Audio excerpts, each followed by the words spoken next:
반갑습니다. 성주준입니다. 오늘은 굉장히 좀 어렵고 무거운 주제에 대해서 얘기를 해보려고 하는데요.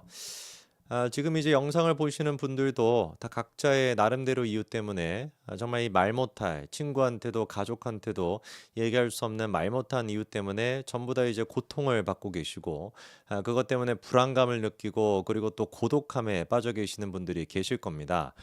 저 또한 마찬가지로 말 못할 진짜 그런 고민들이 있고 그것 때문에 항상 불안하고 그리고 또 고독감을 느끼는데 오늘 제가 영상을 통해 가지고 우리 말고 지금까지 존재했었던 이 사상가들이 이 불안감에 대해서 그리고 또 고독감에 대해 가지고 뭐라고 얘기를 했었는지 그리고 그거를 통해 가지고 우리가 또 우리 나름대로 지금 이 순간에 접목을 시키고 해석을 해 가지고 어떤 식으로 살아가야 되는 것인지 이 불안감과 고독감을 어떻게 우리가 도대체 해야 되는 것인지 그거에 대한 이야기를 말씀드리고자 합니다.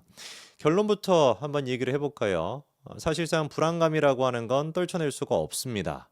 이게 이 영상의 제일 중요한 결론인데 여러분들이 느끼고 계시는 그 불안감 그게 뭐 단순한 차원부터 시작해서 높은 차원이 됐거나 뭐가 됐든지 간에 이 불안감을 떨쳐낼 수 있는 유일한 방법은 한 가지밖에 없습니다. 그냥 죽는 겁니다. 바꿔 얘기해서 우리가 살아있는 이 순간 동안 살아있는 인간의 존재 양식 자체가 불안감이라는 것이고요. 이 불안감을 그렇기 때문에 떨쳐내려고 몸부림치는 것이 아니라 오히려 이 불안감을 받아들이고 그 불안감을 우리가 충분히 인내할 수 있는 지경이 돼야 되는 것이다. 그리고 그 과정 속에 있는 것이 바로 이 고독함이라는 것이고 이 불안감을 우리가 마음 한켠에 두고 있는 상태에서 그 고독함 속으로 들어갔었을 때 그때가 돼서야 진정으로 인간은 자유를 누릴 수가 있고 그게 우리가 살아가는 존재론적인 목적 양식이다. 그리고 그 순간이 됐었을 때 진정으로 우리가 자유를 느낄 수가 있다라는 내용인데요.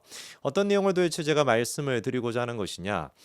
일단 이제 이 불안감에 대해 가지고 여러 가지 철학 사조들 가운데서 특히나 집중을 많이 했던 게 실존주의라고 하는 게 있습니다. 뭐 실존주의 하면 뭐 여러 가지만 복잡한 얘기가 있습니다만 대표적으로 우리가 실존주의적인 철학가다라고 한다면 뭐 하이데거도 있고요. 야스퍼스도 있고요. 그리고 또 뭐 키에르케고르도 있고요. 그리고 또 뭐 사르트르도 있고 사르트르는 특히나 이제 이름이 좀 많이 알려졌죠. 그렇죠? 구토라고 하는 이제 그런 말로도 많이 알려져 있고 이런 사람들이 이제 실존적인 어떤 그 차원 속에서 불안감이라는 것을 분석을 했는데 사람마다 뭐 여러 가지 당연히 차이는 있습니다만 공통적으로 일단 기본적으로 강조하는 것은 뭐냐? 불안이라는 것 자체가 우리의 존재 양식이라는 겁니다. 존재 양식이라 해서 복잡할 게 없고 바꿔 얘기해서 살아가는 존재하는 모든 인간은 이 불안감이라는 것을 떨쳐낼 수가 없다라는 것이죠. 왜 그러면 우리가 이런 실존적인 존재 양식으로서 불안감을 느낄 수밖에 없냐? 여러 가지 또 해석이 있습니다만 오늘은 제가 좀 키에르케고르의 그거를 빗대어 가지고 말씀을 드리고자 하는데요. 키에르케고르의 이제 그 저서 중에 이것이냐 저것이냐라고 하는 그 책이 있습니다.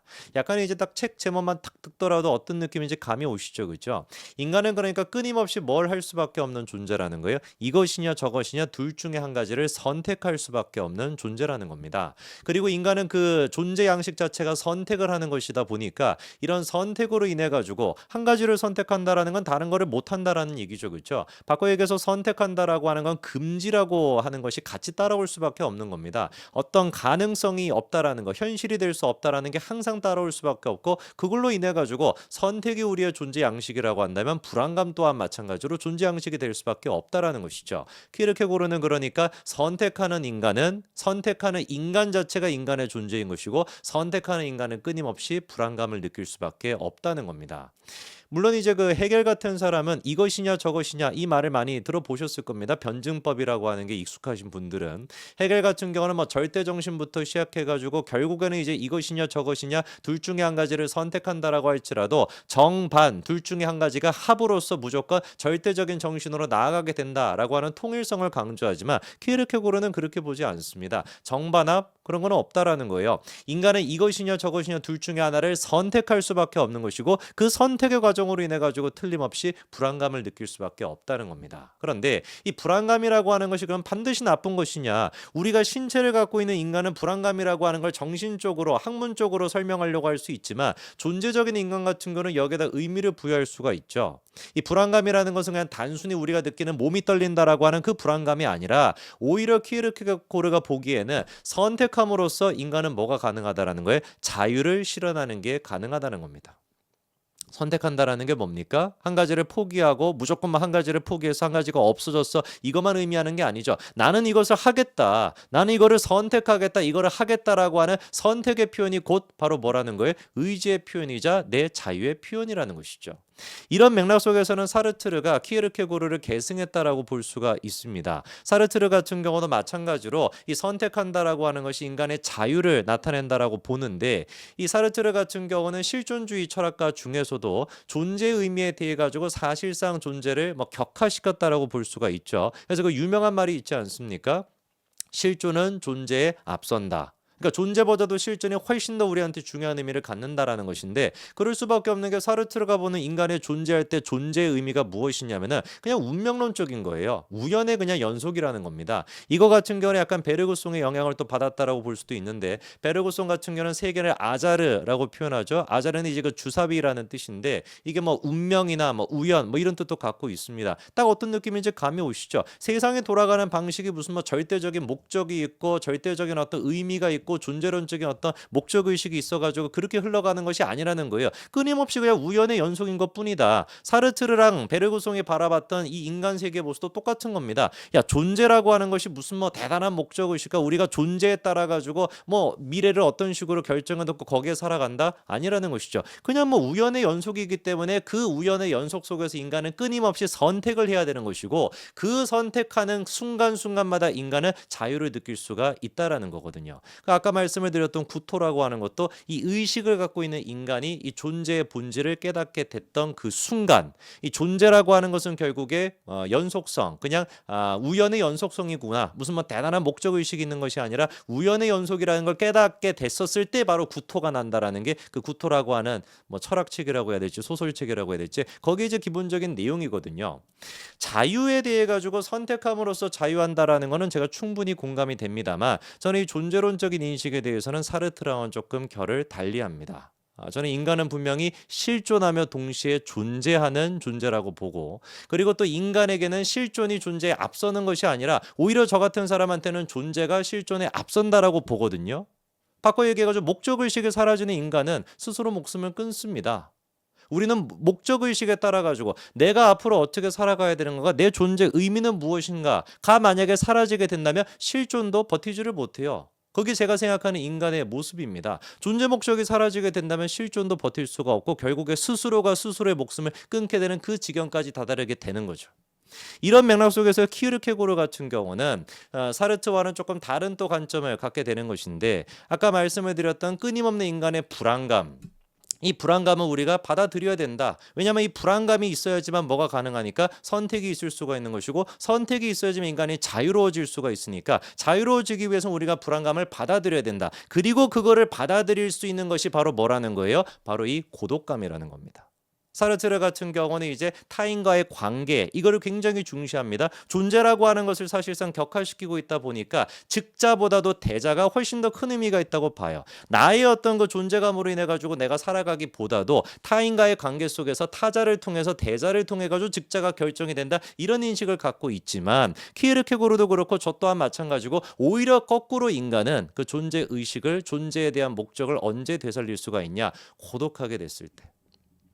타인과의 관계, 주변의 어떤 사람들과의 관계, 주변의 어떤 목소리, 이런 것들을 다 그냥 제거하고 오로지 자기가, 키에르케고르는 그거를 무슨 신과의 이제 그런 어떤 만남이라고 설명하지만 꼭 우리가 기독교적인 게 아니라고 할지라도 단독자가 됐었을 때, 다른 사람들과의 어떤 그 관계나 타인과의 어떤 그 관계나 다른 사람의 목소리, 충고 이런 것들을 다 제외하고 오로지 자기가 자기의 존재를 바라볼 수 있고 의식할 수 있는 그 독단자가 아닌 단독자가 되는 그 순간에 인간은 불안감을 할 수 있다? 극복하는 게 아니라 받아들일 수 있고 진정으로 자유를 누릴 수가 있다라는 겁니다. 글쎄요, 인간은 왜 도대체 이렇게 끊임없이 불안감을 느낄까요? 그리고 또 인간은 왜 끊임없이 그렇게 고독감을 느낄까요? 오히려 제가 봤을 때 이 질문이 이제 좀 바뀌어야 되는 거 아닐까요? 인간은 오히려 인간이기 때문에, 존재하기 때문에 단순히 그냥 실존하는 것이 아니라 실존하며 동시에 존재하고 있고, 아니 존재감이 실존에 오히려 앞서고 있다 보니까 끊임없이 우리는 불안감을 느끼고 끊임없이 우리는 오히려 고독감이 필요한 거 아닐까요? 왜 이게 있어야 되냐라는 질문보다도 왜 이거를 내가 못 받아들이고 있는가? 왜 이거를 내가 당연한 것으로 못 받아들이고 있는가? 이렇게 질문해야 되는 건 아닐까요? 당연히 이제 이런 관점은 쉽지 않습니다.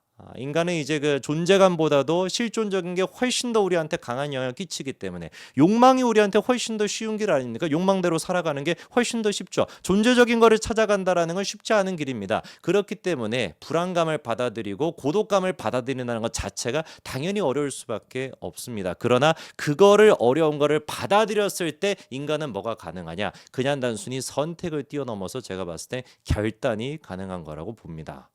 결단이라고 하는 말은 굉장히 좀 재미난 말인데 우리나라 말에서도 단이라고 하는 말 자체가 뭔가를 끌어낸다라는 뜻이 있고 이 말이 이제 굉장히 좀 많이 부각이 돼 있는 게 독일어에서도 그런데 독일어에서 같은 경우는 뭔가를 결정한다라고 하는 것을 제기동사로 표현합니다. 제기동사라고 하는 것은 이제 그 영어로 우리가 표현한다면 decide라고 하는 게 이제 그 결정한다라는 뜻 아닙니까? 근데 거기에다가 myself 같은 거를 붙인다라는 거예요. 독일어 동사들 같은 경우는 이렇게 myself 같은 제기 목적어가 붙어야지만 동사가 완성이 되는 그런 친구들이 있습니다. 그래가지고 이제 독일어에서 뭔가를 결정한다라는 건 뭐라고 표현하냐면 entscheiden sich 이렇게 표현해요. 근데 entscheidен이라고 할 때 entscheiden이라는 게 이제 그 decide의 뜻인 것인데 전미사 이제 그 ent 같은 경우는 away의 뜻이에요. 뭔가를 벗어나게끔 한다라는 뜻이고 그러면 entscheiden sich라고 한다면 뭔가를 결정한다는 게 무슨 말이겠습니까? decide myself 한다는 건 무슨 말이겠어요? 내 스스로를 뭔가에서 끊어내는 거, 내 스스로를 뭔가에서 벗어나게끔 만드는 게 결심이라는 뜻이거든요. 무슨 말이겠습니까? 뭔가를 선택한다라는 건 이것이다라고 내가 결정을 했으면 저것은 엔트샤이덴이 돼야 된다라는 거죠. 그게 제가 봤을 때는 결단이고 그게 바로 결정의 뜻인 겁니다. 우리 스스로를 갖다 뭔가를 포기할 수 있는 용기. 내가 이거를 선택했으면 저거는 내가 버려야 된다. 스스로를 내가 잘라내야 된다라고 하는 그 용기가 있었을 때만 뭐가 가능한 거예요? 결정이 가능한 것이고 그거를 하기 위해서 우리한테 필요한 거는 타자의 얘기, 대자의 관계가 필요한 것이 아니라 즉자가 돼야 된다. 완벽한 내 존재가 무엇인지를 인식해야 된다. 그러기 위해서 바로 고독감이 필요하다는 겁니다. 당연히 힘들 수밖에 없고 고통스러울 수밖에 없죠. 이런 어떤 인생의 모습에 대해서 니체가 뭐 여러 가지 얘기를 했습니다만 저는 이 그 문구가 항상 머릿속에 남더라고요. 이런 얘기를 니체가 했습니다. 먼 곳을 항해하는 배가 풍파를 만나지 않고 조용히 갈 수만은 없다. 풍파는 언제나 전진하는 자의 벗이다. 차라리 고난 속에 인생의 기쁨이 있다. 풍파 없는 항해 얼마나 단조로운가. 고난이 심할수록 내 가슴은 뛴다. 인간의 어떤 삶은 선택하지 않는다면 자유가 없습니다. 선택하지 않으면 편할 수는 있겠죠. 고통이 없겠고 풍파를 만나지도 않겠고 아무런 어떤 그것도 없겠죠. 그러나 그거는 뭐겠습니까? 죽은 거랑 똑같은 거 아닙니까? 얼마나 그게 단조롭겠습니까? 선택하는 사람은 끊임없이 고통을 당하는 것이고 끊임없이 고난 속에 살 수밖에 없습니다. 고독함을 느낄 수밖에 없어요. 그게 결심하기 위한 결단하기 위한 전제 조건이기 때문에. 근데 그거를 했었을 때만 인간은 자유로워질 수 있고 그거를 했었을 때만 인간은 앞으로 나아갈 수 있다라는 거. 오히려 우리한테는 이 어떤 고독감과 이런 어떤 불안감이 그냥 단순히 불안감으로 머물러 있는 것이 아니라 제가 말씀드린 거를 진짜로 그냥 받아들였을 때 이거는 그냥 불안한 게 아니라 가슴 뛰게 만드는 떨림이 되지 않을까 싶습니다. 왜 불안한가? 왜 고독한가? 라기보다도 왜 나는 불안하지 않은가? 왜 나는 고독하지 않은가를 한번 질문해 봐야 될 것 같네요. 여기까지 말씀드리겠습니다. 감사합니다.